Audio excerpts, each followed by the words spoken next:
Hi, Uday sir. Thank you for taking time out. Hi, And Niranjan. My pleasure. I'm completely, you can say I'm overwhelmed, sort of. And you can see this my smile consistent throughout the podcast, and maybe that might be communicated to maybe in different ways. But I'm just very surprised to have you here, and I'll just briefly introduce your work for everybody. Sure. And Uday Benegal here is one of the most influential musicians as a frontman and founder of the creative force of India's front-running rock band called Indus Creed. And thereafter, we all know that Uday Benegal has been the inspiration for many in India and outside. And I want to thank Uday sir for taking the time out today for the podcast. And Uday sir, if you want to introduce about your work, what you have been doing recently, what projects have you taken up, you can do that, and then we can start with the interview. Well, I'm just happy to talk about my work with Indus Creed over the years. So I've been sort of the front man and one of the songwriters of the band that began under the name Rock Machine in the mid '80s in '85 and actually '84, but I joined in '85. And by in '92 or was it '93, I can't remember. We changed the name to Indus Creed. It was the same band, but we were expanding our music into other influences that we wanted to work with and not remain sort of structured and barriered within just what would otherwise seem to be a college rock band. I mean, Rock Machine was a fun band, but we wanted to expand our music, so we changed the name. So, anyways, I've been the singer and one of the songwriters for this band for many years, over 35 years now. So, actually, it'll be 40 years. We're 2025. I Right, joined in January of '85 is the first gig I ever played with the band. And right. along with that, I've also worked independently as a studio musician. I used to sing a lot of advertising jingles in the early days, but Hmm. 20 years ago, until I moved to the US. I moved to the US in '99, at the end of Okay. '99. And so until then, I was doing a fair amount of advertising work as well, mainly vocals, but I'm mainly singing jingles. But I also started to produce jingles at one point. And yeah, a bit of this and a bit of that, and some writing, and I just do things that I enjoy doing. Sir, my first question would be on Indian music identity in music. So far as early 2000s are concerned, or pre 2000, Mm. uh, what are your views on the use of Indian elements in the Western music when presented within India? Is being Indian enough to call it Indian music? What are your cultural prerequisites? Are there such efforts generally welcomed or rejected due to conservative mindset? What are your experiences? When you And ask the question, is it enough to be Indian? I mean, just can you just sort of expand a little bit more on that? I, I'm just saying this question definitely comes with a caveat that uh, are we putting the Indian music sort of on the pedestal with cultural orientation, or are we saying that since these are the Indians who have made the Indian music and that makes it Indian music? What exactly does Indian music comes across as? Hmm. And has Indus Creed been part of that, cultural narrative? And what sort of encounters have you had with this idea? Well, I mean, in terms of definitions, I'm not. I don't really get down to definitions too deeply because they limit they limit people. I'd rather a definition be more expansive. Of course, it should be inclusive, but at the same time, it shouldn't be so narrow that because you can say Indian music must necessarily have Indian instruments are Indian instruments enough? Do you have to have a knowledge of the Indian music system? Which music system? Is it only classical music or is folk music acceptable? Folk is the beginning of classical music. Does Bollywood then become part of the Indian music scene because Bollywood has borrowed so much from the West? In fact, nowadays it's more Western than it is actually Indian, apart from the language in terms of instrumentation and programming and everything, scales and everything. It's more. So the thing is, it's a tough question to answer in that sense. I guess I would say that anything that's coming out, not even just out of here, because you've got people from the Indian diaspora who live all across the world. Sorry, this is a little loose. Does Right. that is that Indian music? Do you have to be Right. Indian living outside, or if you're a Westerner living outside but employing Hmm. Indian instrumentations, is it Indian music? It's a very tough question to answer in that sense. More broadly speaking, I would say if you live in India and you're creating music over here, it's Indian by definition of where you are rooted. Right. Now, is it Indian music in the sense of is it traditional Indian music? Certainly not, unless it is drawing from the folk classical tradition, right? Bollywood is not traditional Indian music, though Bollywood has employed traditional Indian music very often over the years. Now it's more just more contemporary pop music. So, like I said, hard question to answer, but I would probably say that people in India who are creating music that's Indian music because it's music Right. out of India. Right. So, have you encountered any discussions on this? Were you ever asked when you started with Indus Creed that this is not Indian enough? Why have you come? Is this is Western music? And I just want to understand how the battles were at that point in time with But respect to your band. actually, when we started to use, we were flirting with Indian instrumentation, I should say. Because initially it was a flirtation, then we got more serious, and then it Hmm. became a bit of a relationship, and then we went separate ways. We went back to our original ways. So there was actually no pushback. So Hmm. Hmm. because I think the way we employed our first real experimentation with it was using tabla, really one instrument, tabla in the song Pretty Child. Okay. And the song Pretty Child itself, already, I mean, did so well. It caught on for many reasons. People love the song, they love the video, they love the application of the tabla, they love the people in the video. I mean, Hmm. it really Hmm. came together very serendipitously and very wonderfully for us. We're very grateful for the entire experience. But so we got no pushback. I mean, if anything, we got greater encouragement to work with Indian instruments based on the reaction we got to the song. Of course, we've noticed in the industry there are people who will start to make claims of this is this and this is not that. And eventually, in any kind of artistic creation, it's really not anybody's business to say one thing is a particular thing only, or should be a particular way to be defined a particular thing only. So it's you can discuss and make things controversial out of art forms until the cows come home, and you will still not have come to any conclusion really. Art is by nature of what it is free. It's freedom of Right. expression. The definitions come from people who want to limit and restrict. Right. So I mean, I don't really pay too much attention. None of us in the band has paid too much attention. Yeah. Yeah. I just wanted to say that this experience that you have shared and the gratitude and even the song that you mentioned, it blew a large number of people to, sort of have their contemporary ideas put together. And the introduction of these ideas to a lot of people like me Mhm. was in a new sort of experience in a very sort of collated manner. And in fact there was nothing negative about it even today, but when people try to uh, put this because of the internet, these ideas, Right. even the music today is largely spread across all over. So Right. now today, even if somebody comes ahead and does a Western song, based Mhm. on the Western ideas. So today their time might have changed, but the encounters are there. Some encounters are there, and those encounters are discomforting for a lot of people. But Mhm. I take the cue from you, and I take that as a one of the positive things.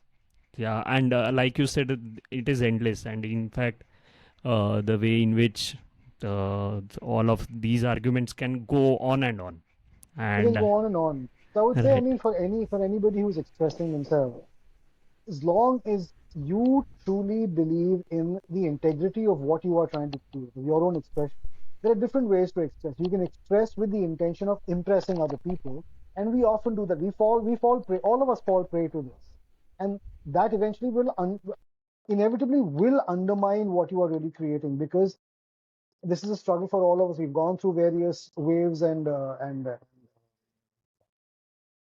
ups and downs regarding this relationship with creation itself.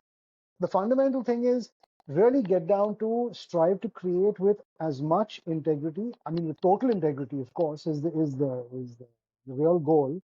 But be as unmindful of trends and of what people say to you, and be as mindful of what you feel within yourself in terms of what you are trying to create. And if it feels right to you, do it and put it out there and let it go wherever it may go, irrespective of what anybody has to say about it. Because your belief in what you are creating is really the only important thing. Of course, people talk about, but I would like it to be a hit. I would like to make money. I would like to be able to play more concerts if people accept it, accept the song, and accept my music more. Sure, those are practical things, but those shouldn't be the things that drive your creative process. The creative process is speaking as honestly and as truthfully as you can, expressing as truthfully through your instrument, through your voice, whatever it is, through your writing, through your composition, and let it go where it goes. After that, if people say this is not this and this should have had that, those are merely their opinions and just don't be concerned with the opinion. Right, right. So I take that cue and move on to the second question. Over the years, we have seen that the blending of Indian classical jazz and Western rock, especially with the pioneers like Zakir Hussain and others, do you feel that the fusion of genres is stronger today in India's independent music scene than it was during the early days of Indus Creed? Well, I would definitely say so because I think, I mean, of course, people like Ustad Zakir Hussain, the late great Ustad Zakir Hussain, and other fantastic musicians in the scene, Viku Vinayak Ram and Selva Ganesh, and I mean, there's just been a host, Al Subramanian.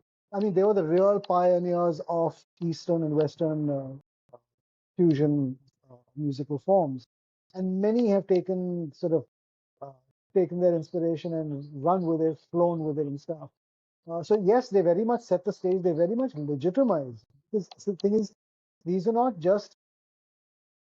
I mean, they're legendary musicians. They're legendary now, but they were phenomenal even then. They were, I mean, all Right. practically legendary musicians 20 years ago.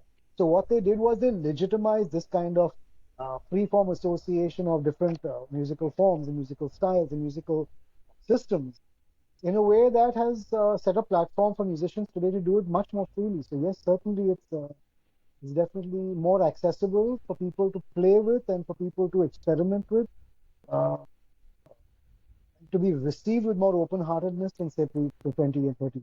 Yeah, so in Indus Creed, was there a particular idea that you will blend certain genres? Did you had certain inspiration at that point in time? And It what was not, was the basic your influences? so it wasn't so much that we were trying to merge genres in a deliberate way. I mean, really, the approach that we went with uh, was let's experiment with stuff as musical form, certainly, Hmm. if we feel the song calls for it. And certainly we had our disagreements within the band itself. I mean, let's use Pretty Child itself. The Pretty Child, the song that did really well for the band Rock Machine uh, in '92 when we put it out. Rather than '93 as '94 is when we put out the video. '93, I think, is when we put the video out. That song, when we first were going to record it, there was a lot of internal disagreement within the band because fusion was still very, very new. It's interesting you bring up the fusion aspect of things. So the conflict was more internal than external, really. We didn't want to. Um, our drummer, actually, Mark Menezes, suggested using tabla in the song. And initially, some of us resisted, Okay. saying that we didn't want to throw it in um, just to seem like some kind of hip fusion band. Right. And so we were not really keen on doing it initially. We were facing the road. Pushback was, like I said, internal. And Mark looked at us and said, if I had suggested using congas, you guys would have been much more open to it because I'm suggesting tablas, you guys seem to be resistant. And he kind of popped it. We were all a little embarrassed with this truth and we're like, you're right. Maybe our resistance is we don't want to be what we call a pseudo fusion band. But that was not what he was guiding us towards. He just said, let's try and use tabla as an instrument, as a percussion instrument. And the moment we dropped our prejudice there and worked with the instrument, we instantly said, fantastic, this works, great idea, let's go with it. So there was internal resistance, but it was overcome very quickly by actually seeing the integrity in using the instrument like that, honestly and truthfully. and then the beauty was Right, there to form. right.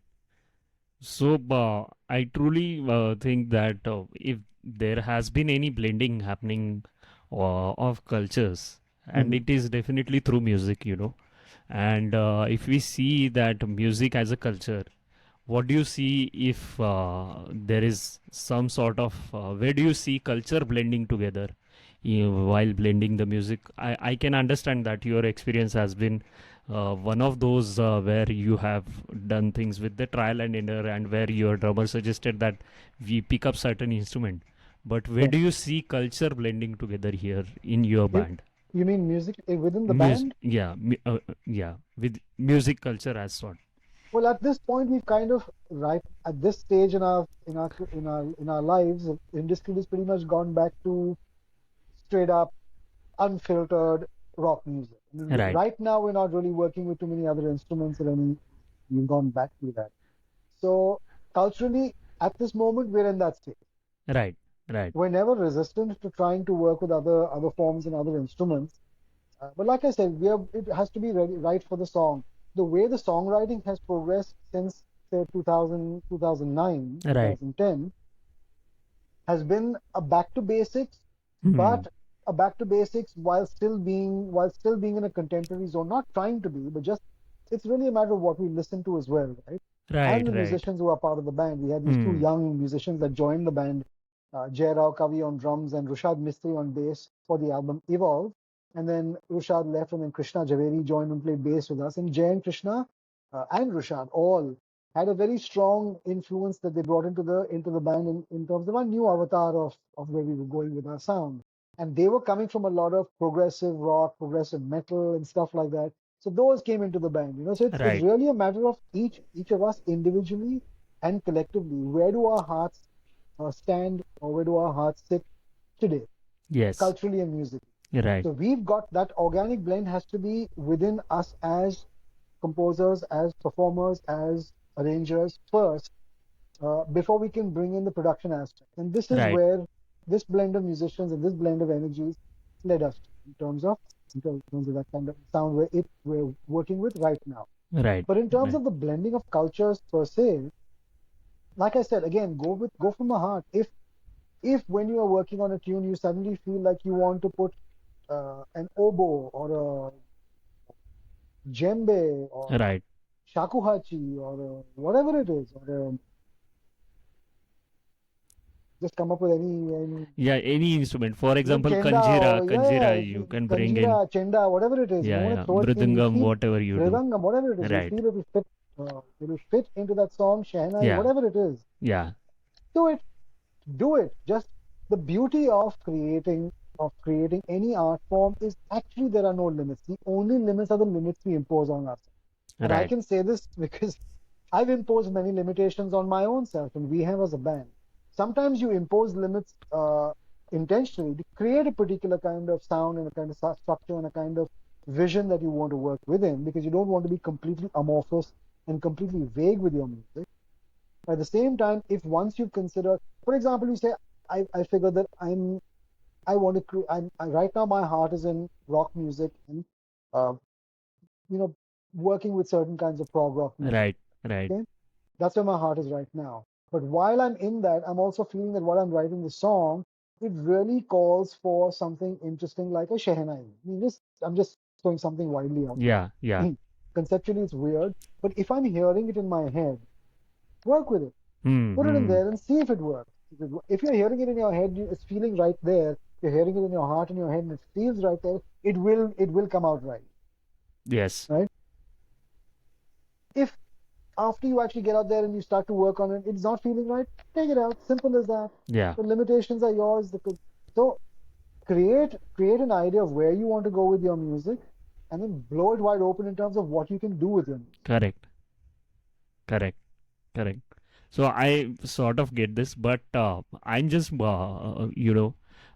pushing this forward to Mhm. today and what we can see in the next couple of years Right. for with the development in the technology.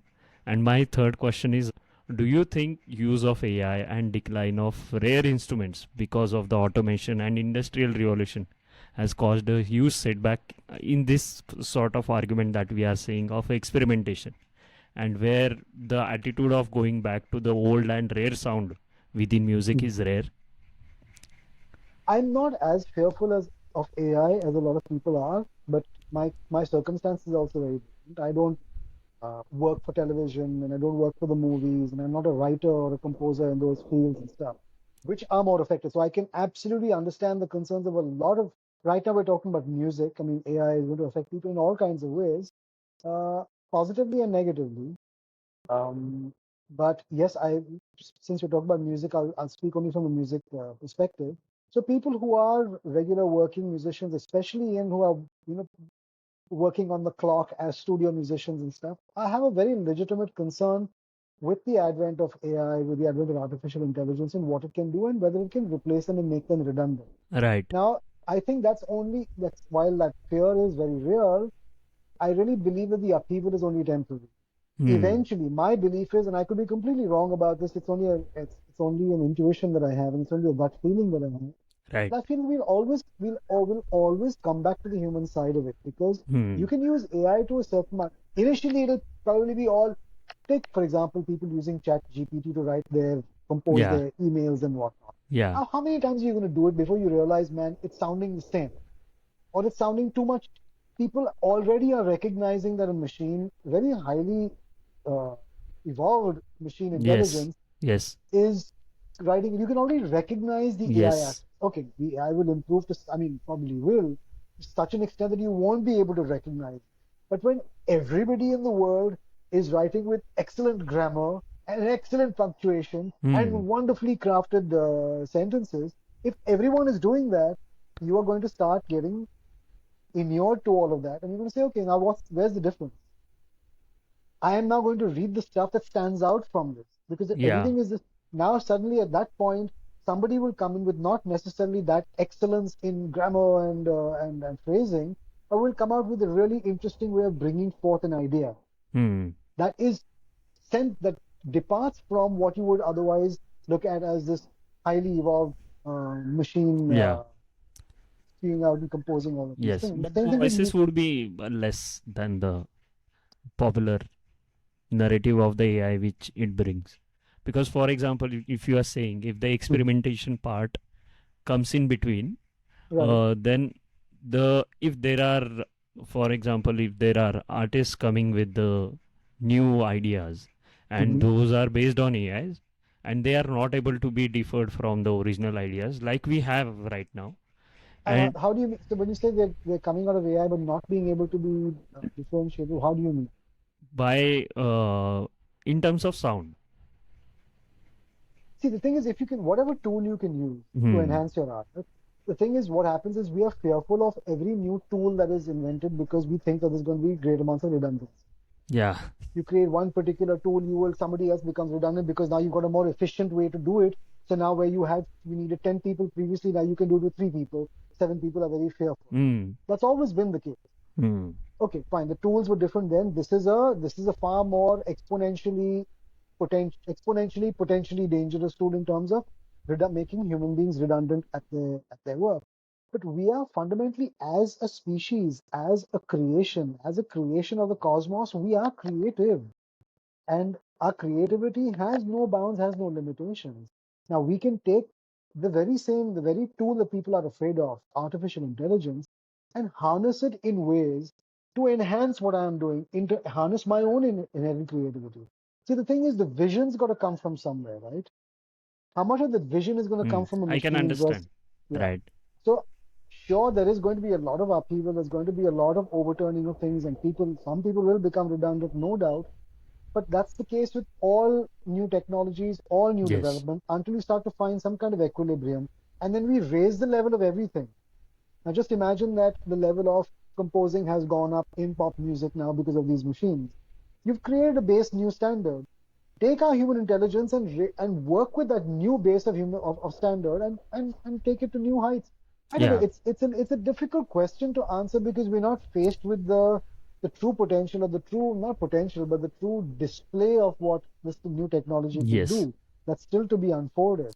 But Right. I think generally in life, we're better off being less fearful and being more accepting of new things and seeing how can we harness and corral these new ideas and new technologies in ways that enhance the art for everyone. Right, right. I can understand. I truly want to thank you for getting on this podcast, and yeah, you have been wonderful so far. And I have bunch of many questions to ask you, and maybe I'll trouble you one more time sometime later. And I would definitely want to have you again. And maybe if this is a sort of knowledge that everybody is getting, I'm very much happy. And in fact, while you are there, definitely there is sort of an aura and energy which flows around where people like me, yeah, we feel like doing more. Yeah, we feel like doing more things, and maybe some sort of fostering environment is there. And I want to thank you again and have a wonderful day. And thank you for being here. Thank you for giving your time. Thank you.